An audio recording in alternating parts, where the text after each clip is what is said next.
All right, fuck it. 3, 2, 1. Welcome to Tough Business. We are extremely excited to start the show. It is myself, John Fosco, and my co-host, Travis Browne. And we're going to cut right to the chase. There's no like cute jingles here. We're not rehearsing any bullshit. We want to define what the show is. And the show isn't in a name. It's not Tough Business because we're tough and we do business. It's not a big logo. It is an ethos. It's a thought process that we are going to define progressively and help you adopt as you listen to this show. Okay. So my co-host Travis Browne used to be a top-ranked UFC heavyweight. And on my way here today, to record the first episode, I'm thinking to myself, I'm like, man, how am I going to put this intro together? How are we going to, start the first show? And I'm like, shit, when you see someone like Travis literally go into a fight and have, not the best feelings or anger or whatever it may be against another individual and beat their fucking ass, right? They're fighting for money. They're fighting for their family. They're fighting for their name. They're fighting for everything that everyone listening fights for on a daily basis, just in a different way, but they are legitimately fighting. And then to knock someone's ass out and business ends, right? At that point, Travis knows he has his money. He knows there's no need to take this feeling that gave him the ability to take the dude out.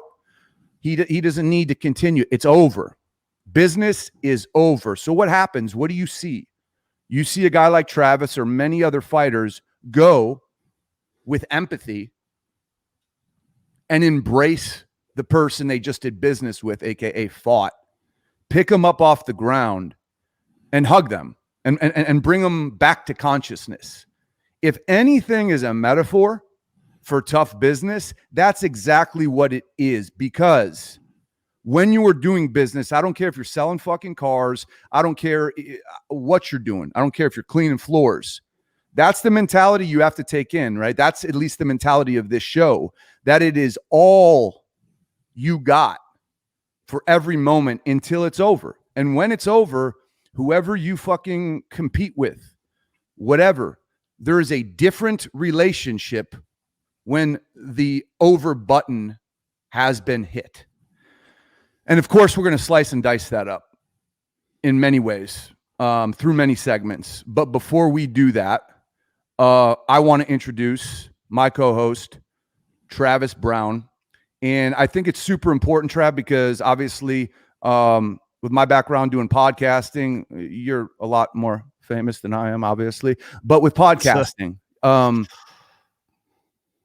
welcome and share with everybody why you wanted to do this show. Yeah, man. Thanks, John. So, I think everybody gets to see you when you're under the lights, when you're on TV, you're in the cage, you're doing all this kind of stuff, but nobody really talks about the training or the coaching or any of that kind of stuff. So from my point of view, going from an athlete into this business world, there's a huge transition, right? And I think a lot of people need to understand that just because you are successful in one thing, the business world doesn't give a shit, because you really got to fight every day. You really got to build yourself up every day and start from scratch sometimes. And at times that's what I've had to do throughout my entire life. And I think this is a great opportunity to show people to go out there and to fight. And it's not easy. It's tough. It's a tough business. The name of the fucking podcast, right? It's what it's all about.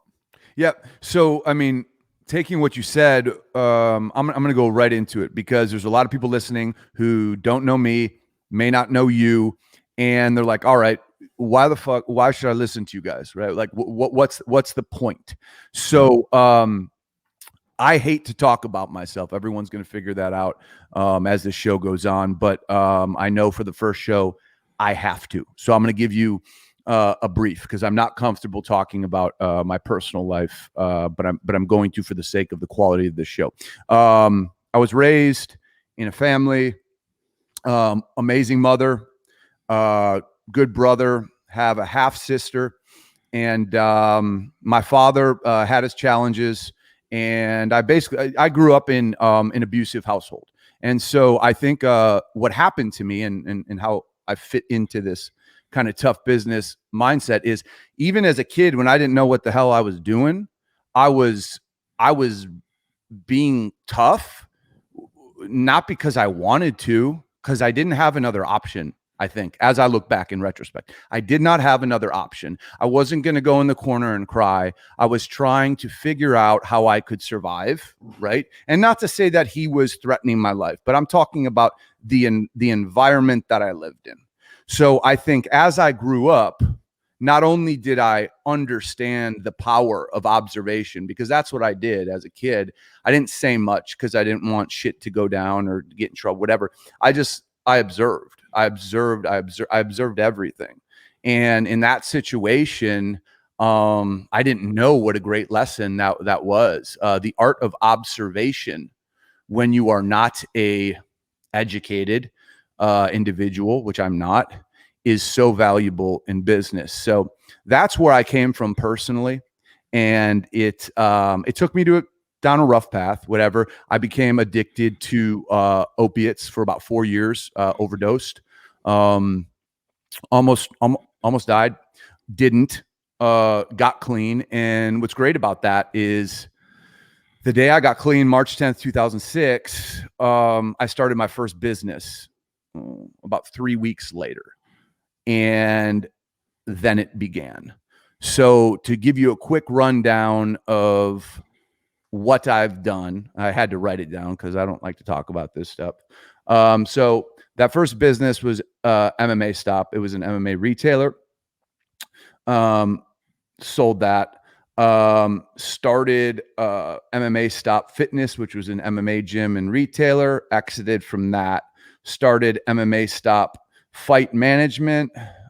Sold that, and that turned into VF Elite Sports Agency. Sold part of that, and that turned into VFD Marketing. I started a fight gear company. It's called Legion Fight Gear. I sold that.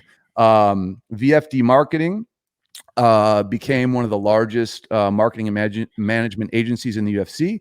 I sold out of that. I started Activate Media, which housed Business and Biceps podcast, which is how a lot of you guys know me. That was ended about 5 months ago. Started Max Effort Muscle. Max Effort Muscle is a very successful direct-to-consumer supplement brand. Started CBD Social, which I'm sitting in right now.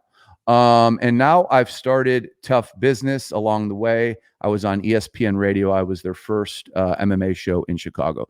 That's it, guys. That's all I'm going to talk about myself. I wanted to get it the fuck out of the way, so it's out of the way. If you want to reference it, you can fucking reference it. Travis, please take the pressure off me and talk about yourself. You got it, bud. Yeah. So, everybody has known me from the UFC days. It's kind of, honestly, I grew up in front of the UFC crowd. I was 27-year-old father and really didn't know what I was going to do. It's actually really funny. So I was, before that, I did painting. I owned a painting business with my best friend. And got out of that, went into dog training, which is kind of random, I know.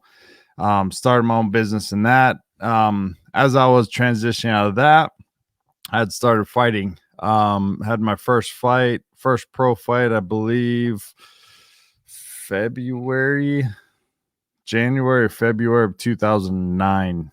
And then March 2010, I signed with the UFC. I started fighting for them, and then fought for them for about 10 years, about 7-8 years actually. And then now I've just been finding my way in this business world. I mean, we're in on Max Effort Muscle supplement group.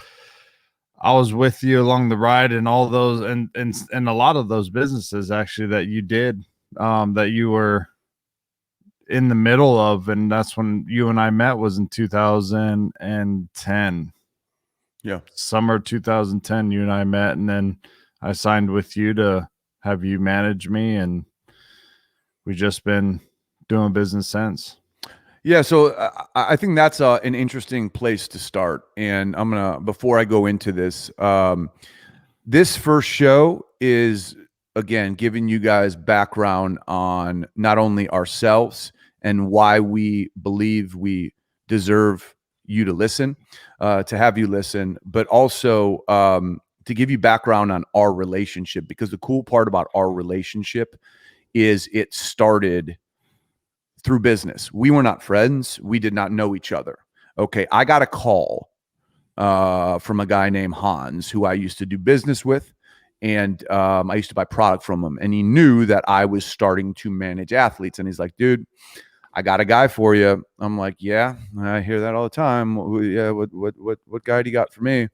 And he's like, "Travis Browne with an E." And then I went to this website, SureDog, SHERDOG.com, and you could look up, like, they had Fight Finder back then. That was a big thing. Like, you could look up people's records who I remember SureDog. Oh, SureDog yeah. was the shit. Yeah. Oh, yeah, I would go absolutely. on there like multiple times a day just to get the news and look up other fighters, people that might have been fighting, you Oh, know. yeah, I yeah. remember, yeah, SureDog's the shit. Yeah, I don't think they've updated their website in 15 years, Yeah, I but don't think so either. respect to SureDog. So I'm looking and I'm like, fuck, 7-0. All right.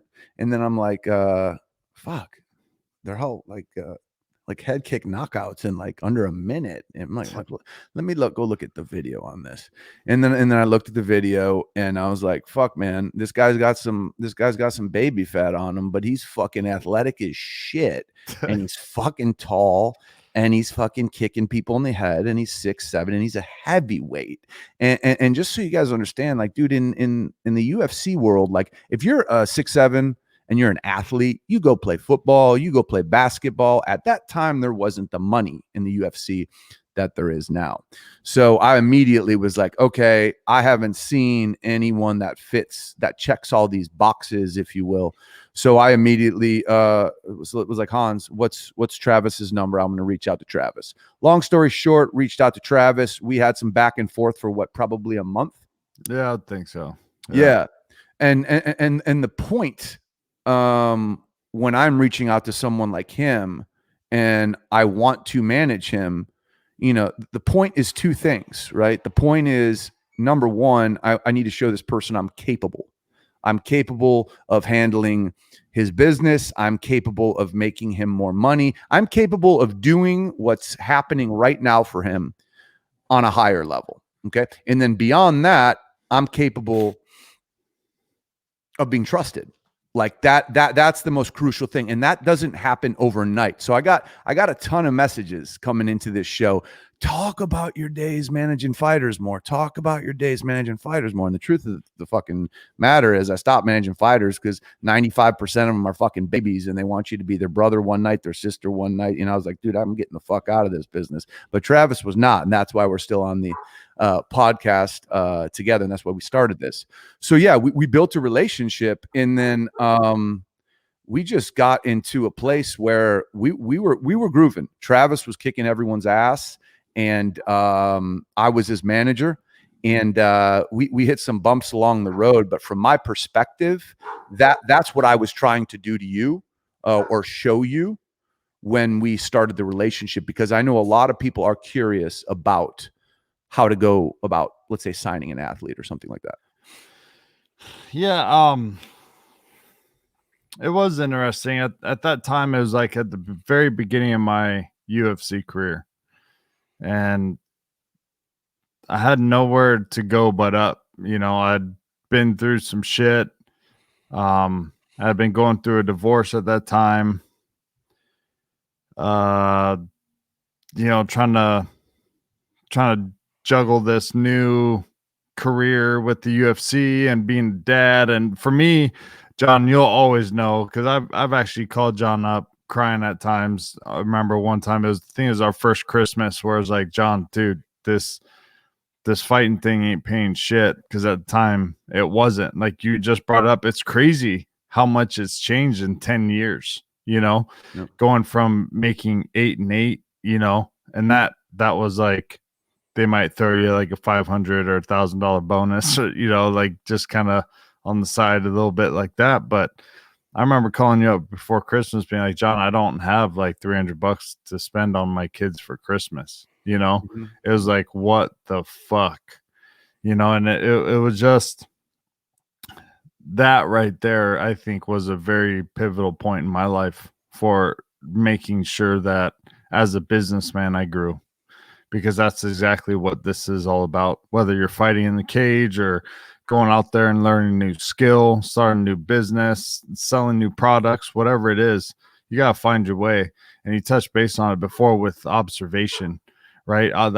Being able to observe is very key in this business world, I've come to realize. Yeah, 100%. So what you're going to hear throughout this podcast, episodically, is you're going to hear us go back to incidents we had when we were doing business, and I was managing Trav, and Trav was in the UFC, because there's a lot of teaching moments. We're not going to jam them in right now, but there's a lot there, and we will get to them, because I know there's a lot of interest there. But moving on, we want to give you guys an idea of what to expect on this show. And again, Tough Business is not a name. Tough Business is a style of doing business. It's a brand of doing business. And with that being said, we put together what we feel are like the fucking 10 commandments, if you will, of what tough business is, so we can define it for you, so you know it when you see it, so you can use these things if you want to apply it. But they're not the 10 commandments. I think they're the 26 commandments. Yeah. And I'm going to run down each one, Trav. And if you have a comment on it, please share it. Thank you, Jason. The destination does not exist is number one. Number two is friendship is a luxury in business. It's not mandatory. Number three, the definition of a good deal is both sides win. And what I'm just going to say there is, people have heard me say this so many fucking times. I think people who are young in business want to hit a damn home run. Like, they're trying to get a deal done. They're not being fully honest, because all they're obsessed with is their objective. My objective. I want to get the deal done at this price. Well, listen, if you get the deal done at that price and you're not honest or whatever, the deal's going to have no longevity, because the other side's not also winning. If you want to do a good deal in business, it's a deal that has longevity. And the only kind of longevity you can produce through a deal is a deal where both sides are benefiting. So you can't hit a home run on a motherfucker, because that deal, once it hits its expiration date, is going to expire, and they are going to move on to someone else. That's a very important one for me.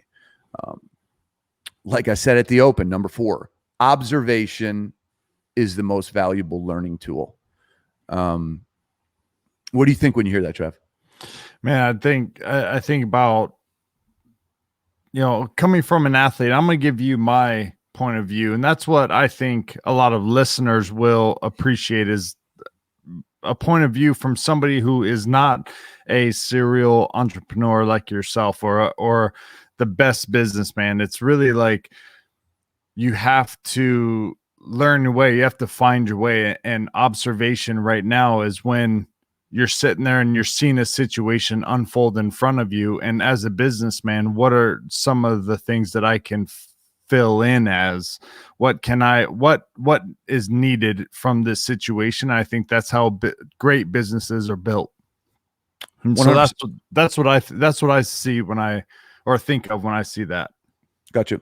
Yeah, 100%. Like I said, it's how I was brought up. And when you're observing, right, like, you understand what the other person is thinking when you're observing. When you're not observing, you're self-absorbed.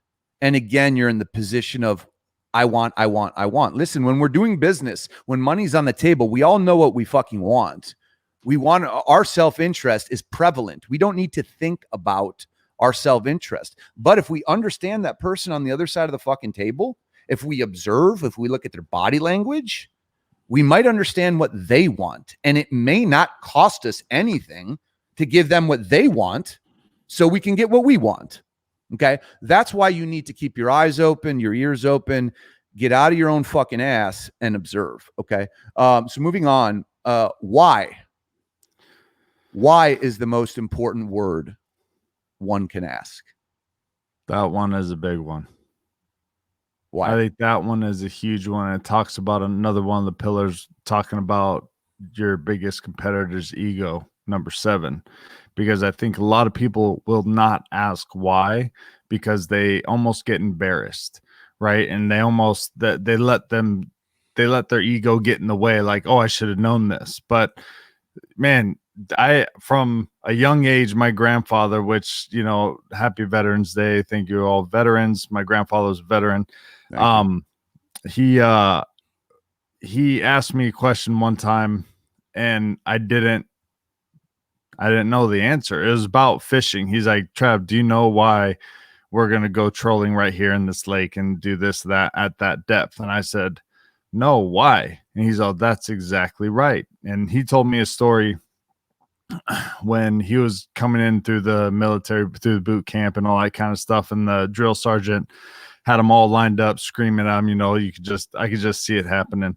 And he went down there, like 2 or 3 guys in front of him. He asked them all the same question. All the guys tried to give him answers that he thought he wanted to hear. My grandfather said, sir, I don't know, sir.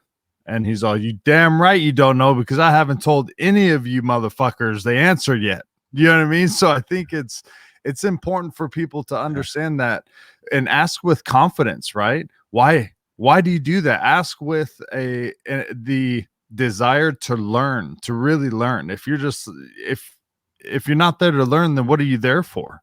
Right. I think why is a huge word that a lot of people don't use. Right. Dude, I couldn't agree more. It's like when you're on a quest to understand, success finds its way into your life. If you're on a quest to prove something, you're not going to let new information in. So to me, why is the key to new information. And I don't know if you said it in these exact words, but why with humility? It's looking up at somebody, regardless of your position, regardless of how much money you have, and saying, why? Because at that point, you're attempting to learn. You're attempting to learn. And exactly what you said, number 7 is your biggest competitor is ego. A lot of people, once they reach a certain spot, oh, I've fucking been ranked highest in the world at heavyweight, or I've made this much money, that their ego does not allow them to ask someone who is half their age, right? Who may know way more about technology. It doesn't allow them to ask why. Yeah. So you stop learning. So if business is a game and we're not interested in spending the 12 hours in the gym that a Michael Jordan or a Kobe Bryant does every fucking day trying to learn new stuff, how are we going to get better as business people? Like, you have to be a student. You always have to be a student. And I love it. We're going to dig into this stuff way more, but I absolutely love it. So moving on, number 6 is without emotional intelligence, one cannot maintain success. How does that hit you? Yeah. I think you can't just kind of be the meat of the situation. You have to understand what's going on around you at all times. And if you don't, then you have to, in my experience, and especially with you, is you have to get the right people around you that have that intelligence, that have the ability to stay calm, cool, collected in some certain situations that you may need them. Yep. 100%. And before you can use applicable skills you went to Harvard to learn, skills that you interned to learn, You need to understand how to control yourself and your emotions, because ultimately, regardless of all those applicable skills, you need to work in a system, and that system has people. And if you're not aware of how you come off, if you sound like an asshole, if people's body language is shutting off to you, if you do not have that emotional intelligence, it's going to deem your applicable skills null. They're going to be null because no one's going to hear you. No one's going to want to talk to you. No one's going to want to work with you. So step one, before you apply your applicable skills in business, is having a sense of self and a sense of awareness and emotional intelligence to use it. Number 8, chase your smile. Super important, man. I think once you're doing something that you just love to do, once you find out your process, then there's nothing that's going to stop you from accomplishing your goals. I mean, there's that old saying, if you're doing what you love, you never have to work a day in your life. Correct. And to me, this one goes out to those people out there. And, I think we've all been there at a certain point. What do I want to do? Right? Like, what the fuck do I want to do? I feel lost. I feel depressed. I see my friend. He's got a good job.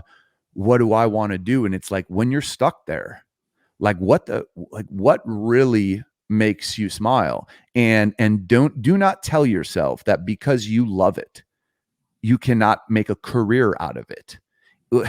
With technology and the world being connected, that is a disservice to yourself. So moving on. Well, John, and before we do move on, I think the important thing to understand, and maybe we will dive deeper into it, is it that doesn't necessarily pertain to, I want to build cars, or I want to, I don't know, own a CBD social. You know what I mean? Like, it doesn't matter. Sometimes it's the process is what people fall in love with. You can open any kind of a business. You can get into any industry.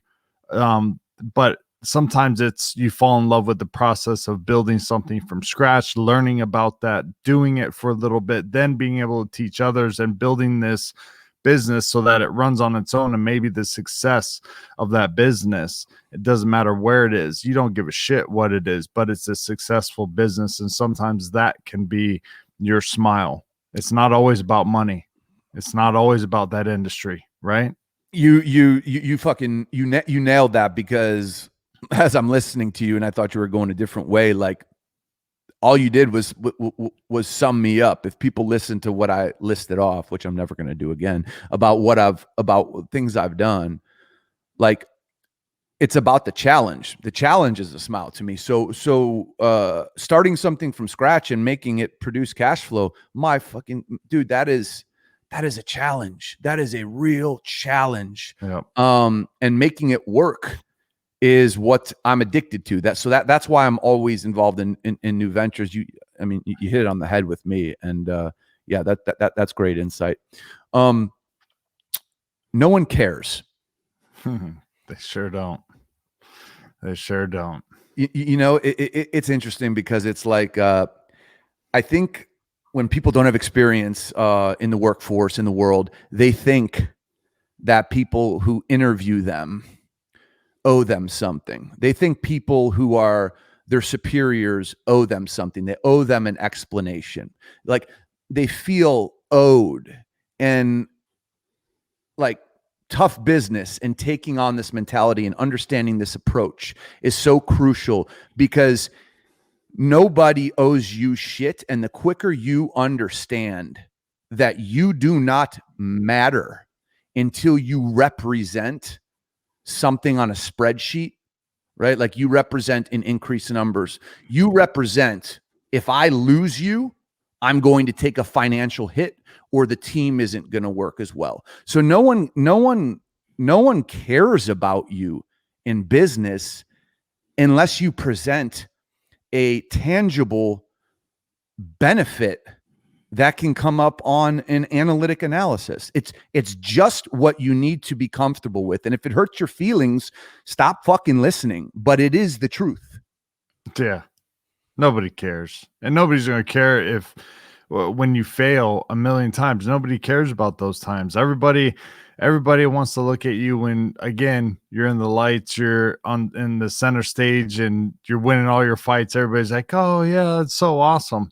But even in business, you have a couple businesses that fail. Does anybody hear about that? Nope, because nobody gives a shit. Right. You know what I mean? But those are Nah. sometimes like the biggest lessons that you can learn Yeah. is when you're falling flat on your face.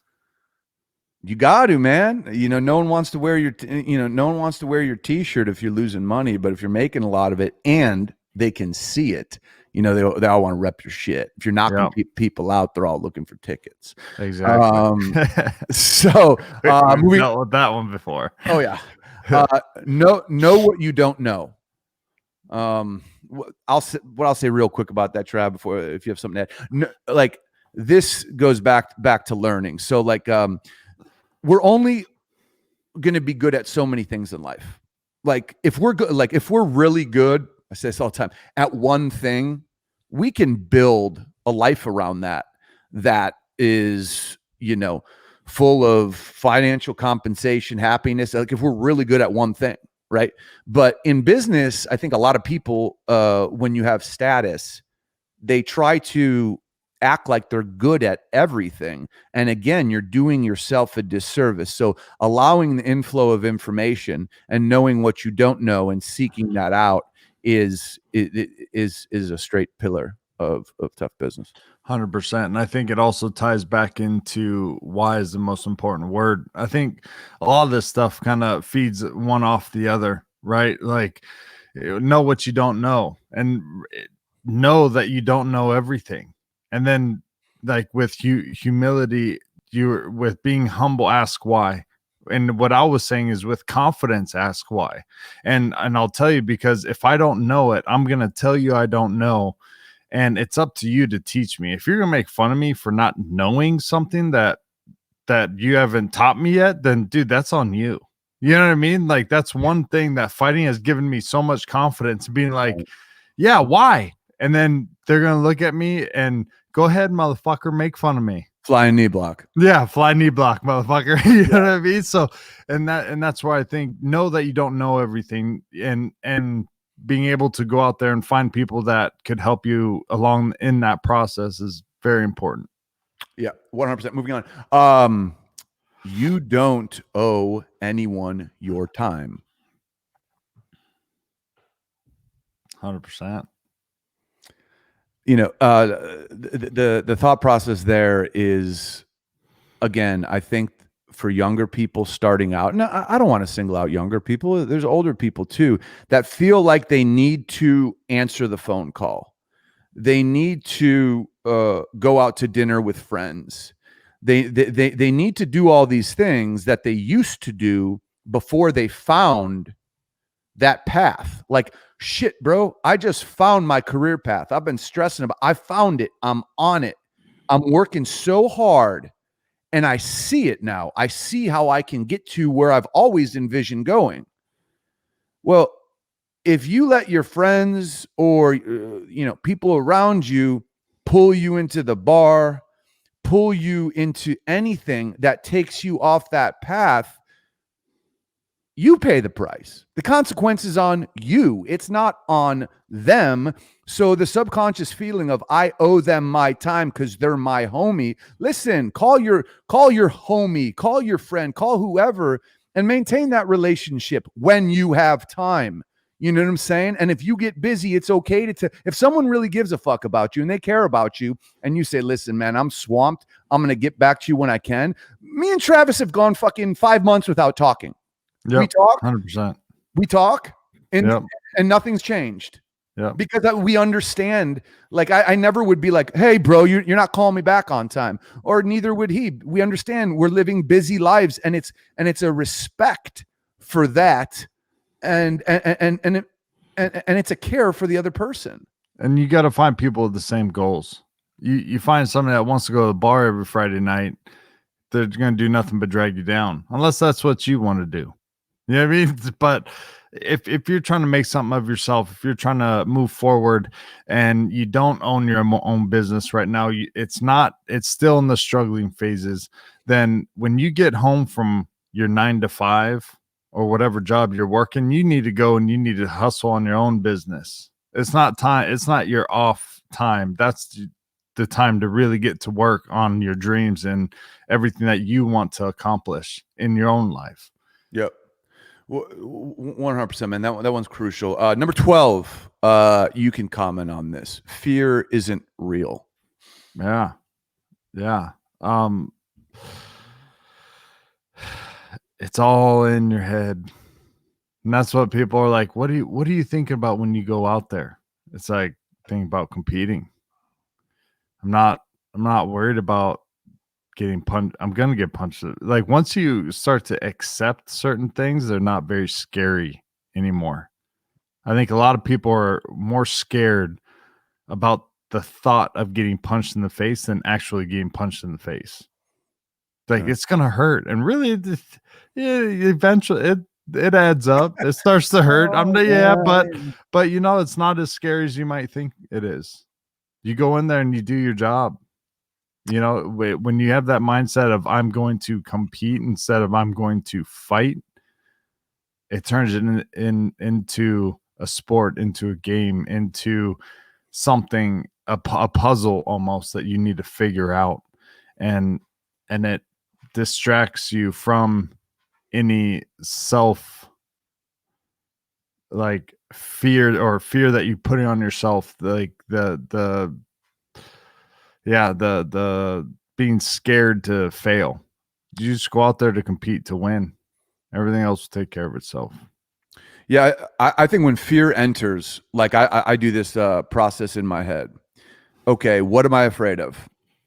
Let's just say hypothetically, it's a competitor trying to put me out of business. Okay, and then I literally run down the whole process. Okay, let's say if my fear came true. Okay, first, what's going to happen? The revenue is going to decrease. Then what's going to happen? Might have to lay off people.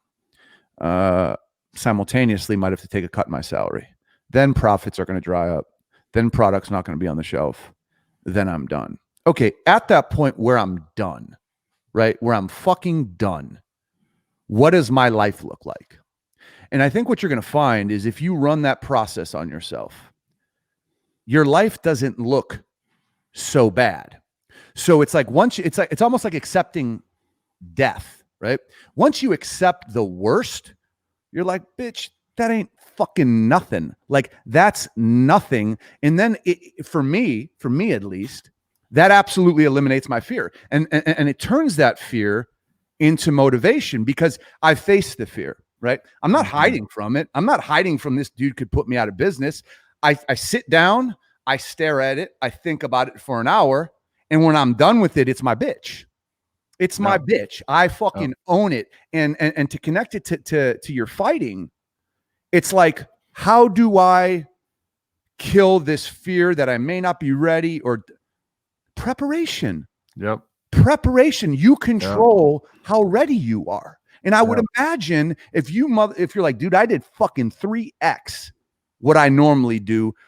Fuck this motherfucker. Like he's not putting in this work. And it's it's the same thing in business, dude. That's how you kill fear. That's why it's not real, because so many of us are driven on fear. So many of us live in fear. And if you fucking face it, stare it down, and take action steps to defeat it, you'll realize it's fake.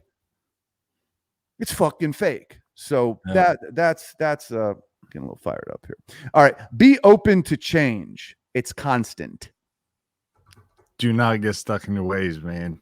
And I think right now too, technology is forcing that on everybody. And I think it's forcing it on the world to change.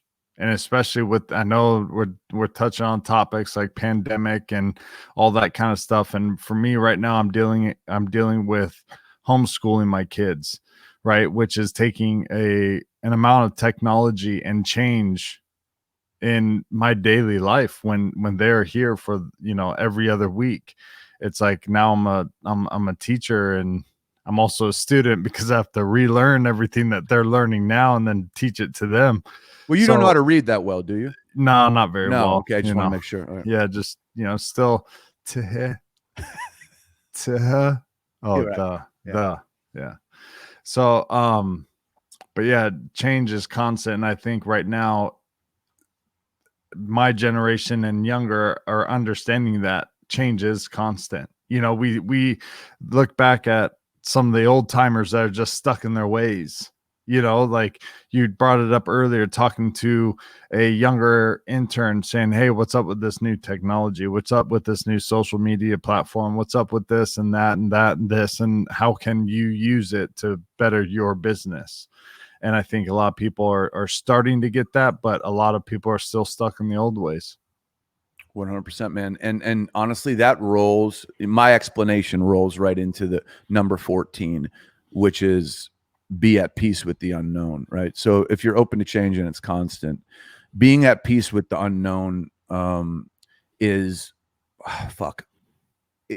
just how I think people could really benefit from living their life. I know I have, because we all have this vision, right? We have this vision in our head, whether it's go to school, make parents happy, go to college, or we want to go to college. After that, we're going to meet the girl or the guy of our dreams. We're going to have this house. We're going to, when I'm 30, it's going to be like this. 35 is going to be like, when you stick to that, when you're hard, when you stick to it hard, meaning like, oh, I just met this girl, I'm 28. Boom. If I marry her in 2 years, that hits the motherfucking timeline. 30, you're not looking at the person you met. You're not looking at the quality of the individual. So when you live this like fucking timeline life where you don't allow change to enter in or the unknown to be there and accept it, it's like you're forcing it. It's like in a fight, if every time you fucking throw a jab, dude counters over top of you with a fucking, a right haymaker over the top of your jab real quick. You like literally you're forcing it. Yeah. And you can't force it. So I think all this mindset stuff is part of preparing you to do business the right way, because in business, dude, shit changes every month, let alone every year. So if you're not reinventing, reinvigorating, redoing your brand, your product, your service, if you're not adding more to it, you're losing. So if you're doing the same shit you did before, you're losing. So you have to be open to change, and you have to be open to the unknown, because in our businesses and in our life, the unknown is next year. And I promise you, next year does not look like what you think it's going to look like. I promise you. Yep. Listen first. I'm listening. I think that's a big one. I think that's right up my alley. And the reason I say that is because I've been coached nearly my entire life, and I think it's very important to be able to listen to somebody. And being coached, listening is a skill. It's a huge skill that's worth every minute, second, dollar that you put into it.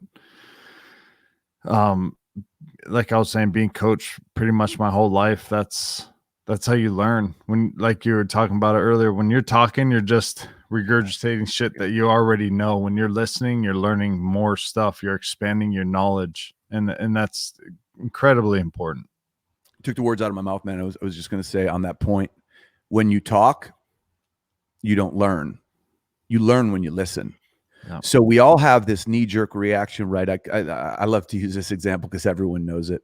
If somebody's telling you a story, and in your head you get reminded of a story that you went through that reminds you of what they're telling you, what you always see people do is they stop listening to the person telling the story, and they cannot wait to get the words out. Like, yeah, that happened to me too. Here, I was in Jackson Hole, Wyoming. And it's like, asshole, the person was fucking telling you a story. Now, I know you had something similar, but fucking show some respect. Listen to the person before you're a fucking, you have to be an active listener. Do not prepare your words, because once you prepare your words, you stop listening and you stop learning, and you're also the dickhead. And I've also been there though, John. I've been there where it's like, oh yeah, I want to, and then I'm like, can you? I've asked them to repeat their like the ending of their story because I was so fixated on what I was gonna spit out, what I was gonna say, and I totally missed it. And maybe people are kind of like chuckling. I'm like, fuck, dude, I missed it because I wasn't listening because I just wanted to say my piece. Right. Now connect that to what the show is. Business. Yeah. As you know, the higher the dollars get, the more intense the negotiation gets, and the more skilled the people you're talking to are at negotiation. If you are not actively listening, you are going to miss, just like in poker, you're going to miss their tells.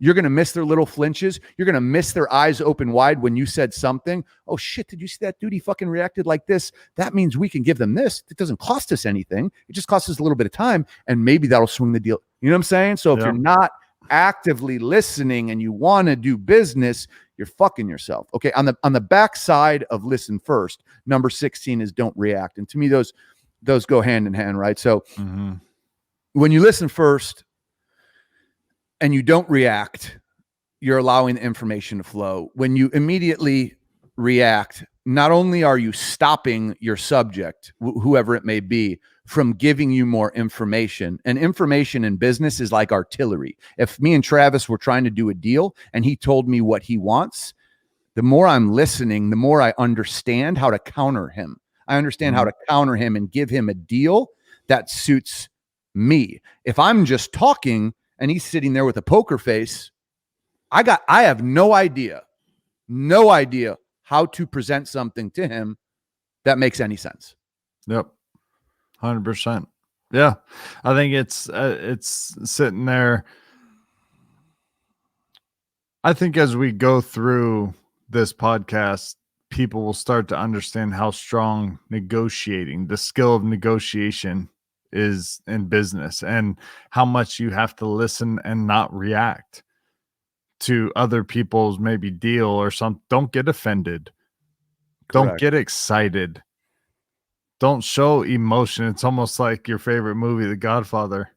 You know, don't tell anybody outside the family what you're thinking. Yeah. Kiss the ring, baby. Do it. So, okay, we have that. And look closely at everything. You may find gold where others see garbage, Travis Browne. Ooh, it's going to be a good one. I know we have our examples in all the different businesses that we've talked to, that we've dealt with, and you know, with me being a fighter and all that kind of stuff. So it'll be fun to pull those out. Yeah. When and show people, you know. Sure. Yeah. Yeah. It's like, don't accept what the world says. Don't accept what people say. Don't accept what people in your organization say when they're making snap judgments. You need to look at things, right? Let's implement the stock market. Like, a lot of people will look at a fucking shitty stock and they'll be like, oh, that's a shit stock. And then they'll fucking look at Facebook and they'll be like, dude, that's a fucking bomb stock. And then they'll put their money in Facebook. But this shit stock, you think it's shitty because it's been destroyed. It's been destroyed. It's worth fucking much less than it was a year ago. Well, you park your money there as long as it's a functioning business. That stock is most likely going to give you a much higher return. But Facebook is sexy. Mark Zuckerberg's a billionaire. Yeah, he's on TV. So look twice. Okay, 18. Love this one. Pick your battles. Few things are worth fighting for. If you're gonna waste your time on shit that doesn't help your cause, it ain't worth it. And I think a lot of people get caught up in the nitty gritty. They get caught up in what he said or she said and this and that, when at the end of the day, if you have your goal, if you have what you want to accomplish in front of you, you're not going to let, you know, different things kind of sidetrack you. Because I think that's how people will end up getting there, maybe the long route, or maybe failing on their way there, is because they get sidetracked. They try to fight fights that just aren't worth it, that doesn't help them achieve their goal. 100%. And I could tell you from personal experience, I struggled with this hard when I was younger because I'm naturally an aggressive person and I naturally have a temper that I've worked on my whole life. It's genetic. And I would pick every battle earlier in my career. I would pick every fucking battle. And it became so hard to work with people. And I realized it was because of me, not because of them. It was because of me. I'm ready to swing. I'm ready to fight. But then it's like, what are you really fucking fighting for? There is a time and a place to wage war. But just like every diplomatic country will tell you, war is the last resort. Yeah. Okay. And I think a lot of us use it as the first resort because we don't understand what we're losing if we go to war. We're losing time. We're losing money. We're losing all these things. But what's running rampant? Our ego and our emotions. So that's that. Huge one here, Trav. You know, talking about negotiations, which I believe are essential, not only part of business but of life. Let the other guy think he won. Yep. And I think that goes back into picking your battles sometimes, because I think, and then goes back into your ego, because a lot of people want to be like, oh, like I destroyed you, like tell me that I destroyed you, or you know I destroyed you. And it's just like, you don't need that. You don't need that. And I think like the best deal is when you're walking away, the other guy thinks he won, but you're like doing this like, fuck yeah. Like, dude, are you serious right now? Are you serious? Did that just happen? That just happened. And that dude's like stoked. You know what I mean? It's the greatest feeling. That's when you know you're starting to hit your stride. 100%. And it's like, I think we can really hone in on this because we live in this social media world, right? And if you go about your business in a private way, people think you're not winning. People think you're not making moves. And if you don't go about your business in a private way, and let's say you have less business and you're not getting wins, but you're out there, people think you're winning, right? And so many of us in this hyper social media culture get stuck on the perception. What are they going to think? And when you can get to a place when you don't give a fuck what they think, you know, here's my objective. I'm going to fucking do everything I can to reach that thing. And once I get it, I'm going to take it. And if everybody in the world doesn't know, I don't care, because I know what I want and I just got it. The other guy can get on a megaphone and say he conquered the world. Great. But I conquered my world. Yep. You know, so that is that. Okay. I think what you guys are going to see as we're finishing this out is it's like an ecosystem of thinking. It's literally like an ecosystem of thought. And that's why all these things are going to connect. So as we get into topics in future episodes, you're literally going to think to yourself, and we'll post this stuff online. You're going to think to yourself, oh, dude, that connects to number fucking 14. Number 14 connects to number 15. But moving on, number 20 is emotion plus business equals blurred vision. Yeah.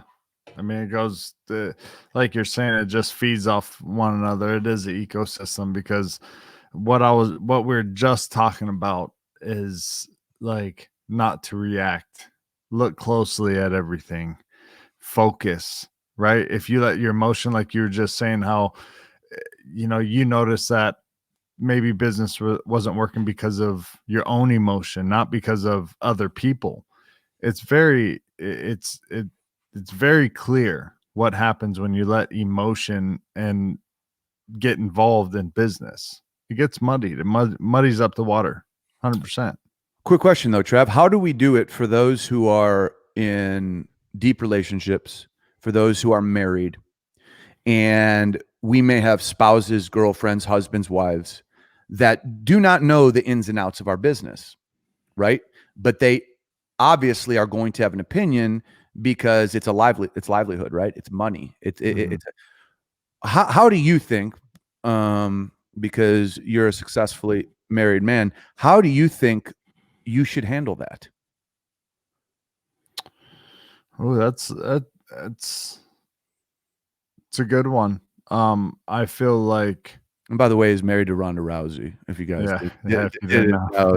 yeah. So big win on that one. You know, Travis has had a lot of wins in his life, but I'm not gonna fucking lie. When he called me and he's like, "Hey, dude, I'm dating," I said, "What the fuck are you doing?" I was like, "Bro," Yeah, I was like, "Do I right. get commission on that or something?" No, I didn't.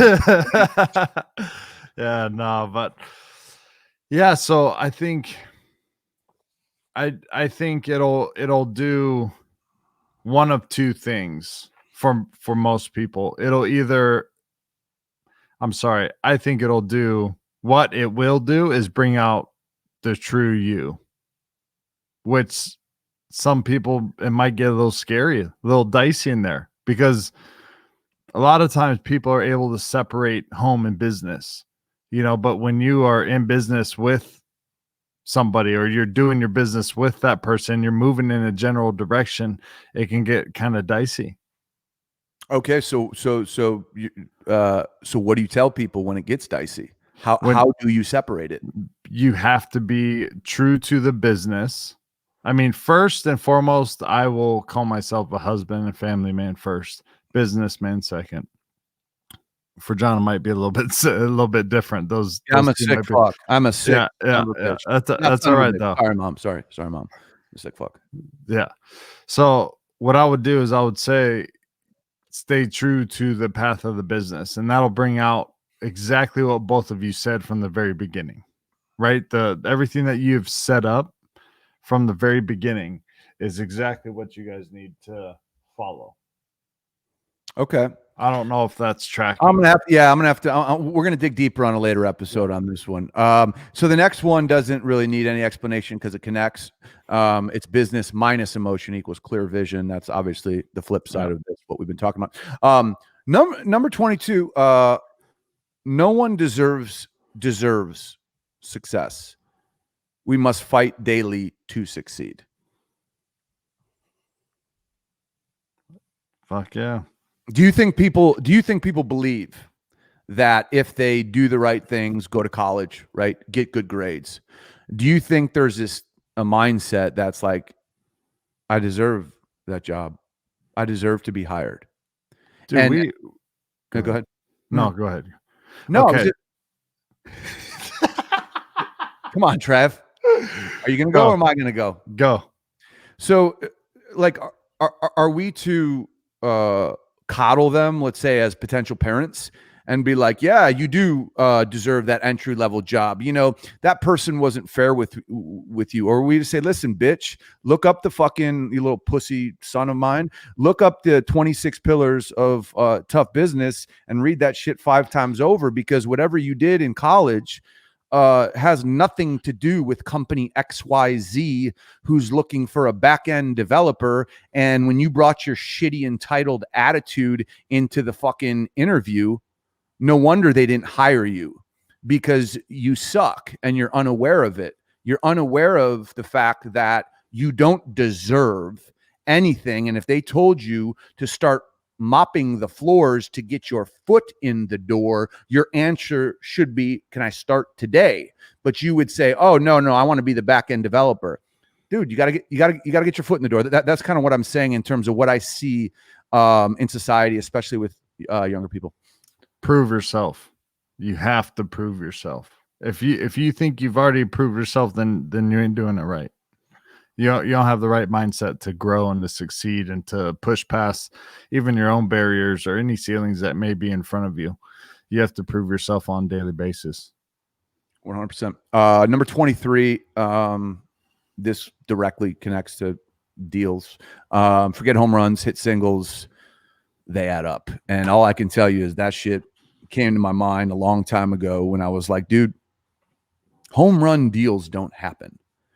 They don't happen. You know what I'm saying? Like, however many sales reps are listening or whatever, that fucking whopper never comes. And sometimes you're so damn focused on that fucking home run that you miss all the little wins, and the little wins are the realistic wins, and they add up.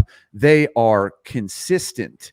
And before you know it, you have like a book of business. But I think a lot of people want to go big or go home, and they don't understand that that is just not how the game works. You have to start with small wins to even hit doubles.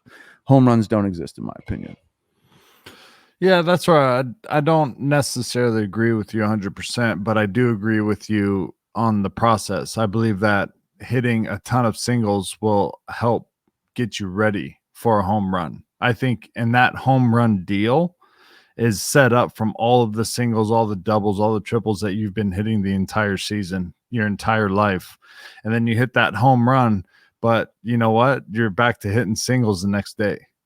I think once people start hitting, once they hit a home run, I think the problem that they get is they get like, I just want to hit that home run every time, just like a baseball player. Think about Tony, was it Tony Gwynn hit the most on base like percentage or yeah, all that kind of stuff, man. He's legendary, Hall of Fame. But if all he did was try to hit home runs all the time, he would have struck out all the time. It's about hitting those singles, those doubles to get the home runs. When the home runs come, you're able to continue going back to the business that you're used to, hitting singles after that. Yeah, and one thing I want to say to people, a mission of this show is to not speak generally. So these are general guiding points. So normally, and we will get into it in the future, when Travis says, you know, I disagree with you a little bit, like we'll dig into that and I'll explain to you what I do believe is a home run deal. And it's all based on incremental percentile growth. That's how you would gauge a home run versus a single. But I want you guys to know that on this show, you're not going to get just general bullshit. And when we talk about these are pillars of thought. And as we move on in episodes, you're going to get the specifics. We're going to dig into them so you can take something away. All right. Last three. Number 24. Treat people well when you don't have to. That one is so important. And I grew up in Hawaii and then Southern California, and growing up in Hawaii, man, it's all about treating people with respect, and it doesn't matter what they do, who they are, you give them respect until they give you a reason not to. And I love that way of living. Give us a little more on that. Like, I know in Hawaii there's like certain dialects or way to talk, but like tell us more about that way of living. I think it's about having respect for other people. I think it's very, very important to live your life that way. Going up to, it doesn't matter if the guy is a garbage man, a janitor, a CEO, you know, that's more like this time. But like when you're a young kid and you're looking at, you know, you're a 14, 15-year-old kid and you want to go play with the 18-year-olds, but then you have your 12-year-old brother sitting here like pulling on your shirt. You go and you play with your 12-year-old brother. You give them that respect. You go hang out with them. It doesn't matter who they are, what they do, because when you're 18, your brother's 16, he's a stud in high school, or you're 20 and he's 18, he's a stud in college or something. You're going to be right there with them. You know what I mean? You're now it's being able to be paid back in a way. So in my mind, you don't know who you're talking to. You don't know how they can help you.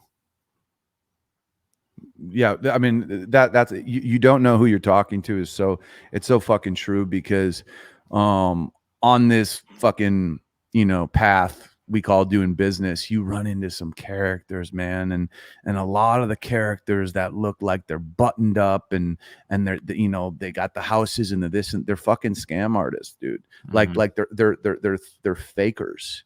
And then the people who just literally go about their shit, and you talk to him and you're like, damn, that dude's like looks me in my eye, like, and he doesn't move, but he's not trying to intimidate. Like, you just pick up on certain things. And that's why I like so much you don't know who you're talking to, because I've had so many experiences where you talk to someone who you don't have an expectation level with, and you're like blown away. Like, that is a really interesting person. So 100%. And I think this is what happens too, right? So when we're young, we all think about achieving success, having a business, making money. And then let's say we get there.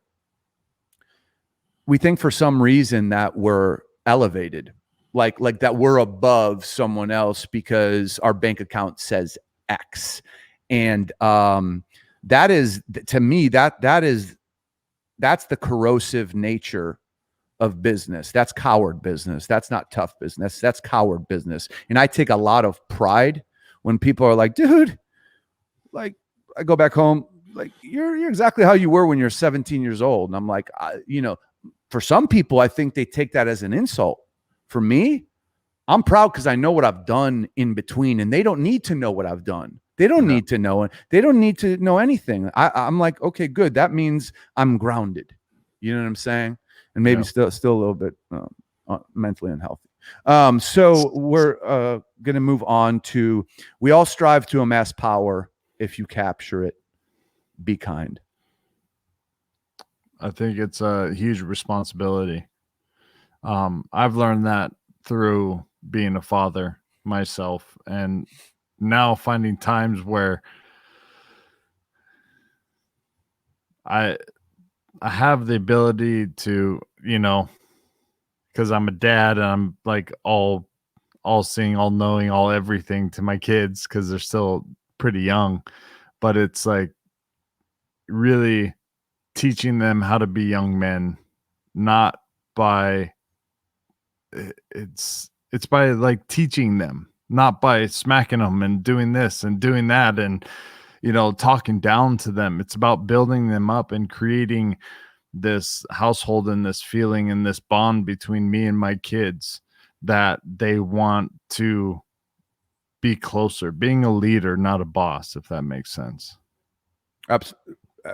Absolutely. And I don't have children, but like, one thing I can tell you is like, what I've been working on, and I've seen it work in specific scenarios, and I'm still working on it hard, is like, so being kind is general. Okay. As that applies to me, like, I need to soften up as a person. I'm not welcoming. I don't mean to make people feel uncomfortable, but I think because I don't go up and say, hey, how you doing? They don't feel comfortable. Right. You're laughing because it's true. Right? Yeah, you're so awkward sometimes. It's great. I don't think I'm awkward. I think I just peace out. I just stay off to the side and mind my business. Yeah. But that's again, these things are like, these things were developed as coping mechanisms. But and as you get older, you understand, like, okay, like, I'm a rough character to deal with. So for me, I've really been like, hey, soften up, dude. Like, soften up. Because the people who really know you, like, they completely think the opposite of what the people who really don't.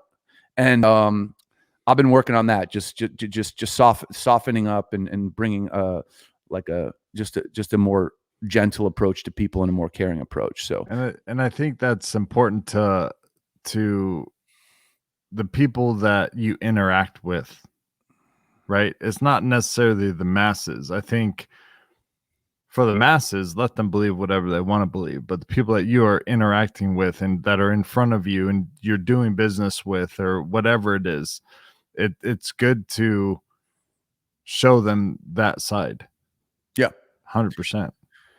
Yeah, I'm working on it. So let's close it out with something I completely agree with. I don't know how you see it. This will be interesting. Number 26, last one, allow no one to know what you're thinking. And that's in the realm of business. That's in the realm of business. Yep. I really like this one. I think this is a skill that is developed and learned. I think at first you almost need validation. And so you might go around just blurting everything out and people are like, what the fuck? You know what I mean? And then but as you learn what you're supposed to be doing, where you're supposed to be going, you will understand keeping that stuff to yourself can go so much further than letting everybody know what your plans are, what you're doing, or this or that, the other. And I also think too, in business negotiations, getting the information like you were talking about earlier, getting that info out of somebody is gold. Right. And it's like this in business, because it's so ruthless and so tough. It's like, listen, the dude who you might be talking on a podcast with right now could be the dude that you are in a financial dispute with in 2 years. Not saying that's the case, but trust me, it happens all the fucking time. So if people don't know how you're going to approach a situation, if you haven't put your cards on the table, they can't anticipate what you're going to do. And business is like chess, business is like war. And if I can anticipate what you're going to do, or how I can put something out there, right, like flanking verbally to make you do something, I own you. I own you in a deal. I fucking own you. And the reason I own you is because you've talked too much. You've opened up too much. And I'm going to always use that to my advantage if there's a dispute. And that's the tough reality, right? So if I hold things closer to my chest and I don't share them, you're not going to be able to predict where I'm at. And best of luck to you when it comes time. So I think that's a great one to close it with. And what I want to say is this. So these 26 things we hit on, we're going to post them out. They're going to be up. They are going to be the backbone of what all of our subjects tie back to. So that's what we really wanted to do here. You're going to hear us skin so many subjects, and I promise you that they're all going to connect to one or two or five of these principles. So on the first show, we wanted to define to you what we believe everything comes back to in business. Okay. And as we close the show, because we did the thing that I don't like to do and talk about ourselves, but you guys need to know what we're doing. We are going to have specific broken down segments moving forward. And I just want to give people a little preview, Trav, before we cut out. So it's very important that people have strong opinions on things, especially this day and age, because people like to muzzle themselves and mute themselves, and they're afraid of opinions. Well, we're not here. So we have a segment called Let Them Have It. And that's basically taking an idea, a thought, an opinion that we feel strongly on, and we are going to open up on it and give people stark takeaways on our thought process and why we think it. We're going to have a segment called War Stories, which is going to be very interesting. So whether if it's in the cage for Travis, or whether it's in business for me, or in business for Travis, where we were in moments that felt like war, and we might have felt like we got our fucking ass whooped, or maybe we fucking thought we were getting our ass whooped and we made a move and we started whooping ass. But we're gonna freeze frame those moments from our career, and we're going to use them to try to help you get tougher at business. And then we're going to give you guys one that I know we both really like, kind of a how-to, right? Because between what Travis is doing right now with production, direction, media, all this great stuff, YouTube content, and what we're doing on the branding end and all that stuff, we're going to grab a skill that we've learned along the way, and we're going to break it down. It could be a skill like we were talking about the other day, me and Jason, our producer here, how to deal with Chinese manufacturing, right? Because a lot of people may be in a business, and we can go from A to Z on how to start the process at Alibaba and work your way through. So we're going to give you a how-to every episode. So listen, Trav, that is the close of your first podcast. And I want to know how you feel about it. I have a lot to learn. I have a lot to grow, and I think this is just the beginning. And I'm excited, and I want that's what I want people to really get from this. Is I wanted to pump them up. I want to get them ready for the day, for the week, for the month, for the year that they're about to have, you know, navigating through this world, through this new business venture that they're taking on, or, um, you know, we're here to help. We're Yep. here to give you our side. Yep. And I want to let you know that you're probably not you, Trav, but if you're listening, you're probably a coward in more than one way when it comes to these principles in business. We're all cowards when it comes to certain things, but if we keep pounding these things into our own psyche and we keep talking about them, we realize like we kind of slap the bitch out of ourselves, and then at some point, once we slap the bitch out of ourselves and we're not cowards anymore, it gives us the ability to go strong and go tough into these different situations in business. So if I insulted you by calling you a coward, I'm not apologizing, because it's the truth. And I think a lot of people need to hear the hard truths, because they're only being delivered to make them better.